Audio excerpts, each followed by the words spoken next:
So, yun, naputol po yung ating usapan, no? Meron pa ulit akong babasahing Bible verse, no? Romans chapter 6 verse 23. Sabi po ng salita ng Diyos, "For the wages of sin is death, but the gift of God is eternal life through Jesus Christ our Lord." So, sabi ng verse na binasa natin sa salita ng Diyos, merong bayad sa kasalanan, kamatayan, at ito ay papunta sa impyerno. Yun yung parusa ng Diyos sa atin na nakakatakot. Sapagkat tayo nagkasala sa Diyos, makasalanan lahat, walang perpekto, lahat nagkamali, lahat sumablay sa standard ng Diyos na perfect law ng Panginoon, hindi natin nasunod. Lahat po tayo nag-fail, no? So ngayon ang hatol, dahil tayo makasalanan, nagkasala sa Diyos, may kasalanan na nagagawa, ay ang parusa po sa atin yung sa impyerno.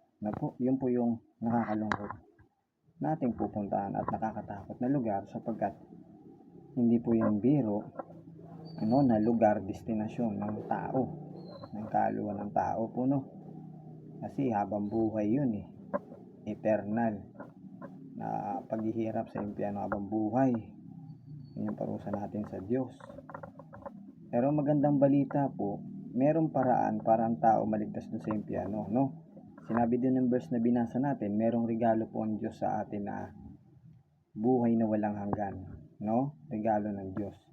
At ito yung si Jesus Christ po ito, na anak ng Diyos, yung regalo sa atin ng Diyos na buhay na walang hanggan, kaligtasan, paraan para maligtas tayo dun sa impyerno. Siya po yung way.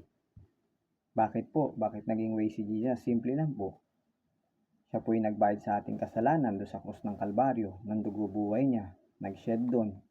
Tapos namatay siya, nilibing at muling nabuhay sa ikatlong araw. Para saan po? Para fully paid na binayaran yung ating mga kasalanan at hindi na tayo mahatulan, maparusahan doon sa impyerno at mapalaya, no? Sa mga guilt and shame at sa mga punishment ng kasalanan. Yun ang dahilan kaya inako ni Jesus yung kasalanan natin doon sa krus, kaya siya nag-suffer. Kaya ngayon regalo na siya, hindi na kailangan paghirapan ng tao, pagtrabahuan ng kaligtasan, sapagkat ginawa na ng Diyos ni Jesus doon sa krus. Ang response na lang natin, tayo ay magsisi, aminin sa Diyos makasalanan, di kayang maligtas, di kayang magbago, no? At doon natin tatanggapin ang Panginoon Jesus bilang sariling Panginoon, tagapagligtas, Savior God natin ang buong puso natin. At ano mangyari po noon? Maliligtas tayo. At tatanggapin din natin ang buong puso po, no? Yung ginawa ng Panginoon Jesus sa krus ng Kalbaryo, na binayaran niya ating sala doon ng dugo buhay niya, ng pagkamatay niya at pagkalibing niya at muling pagkabuhay.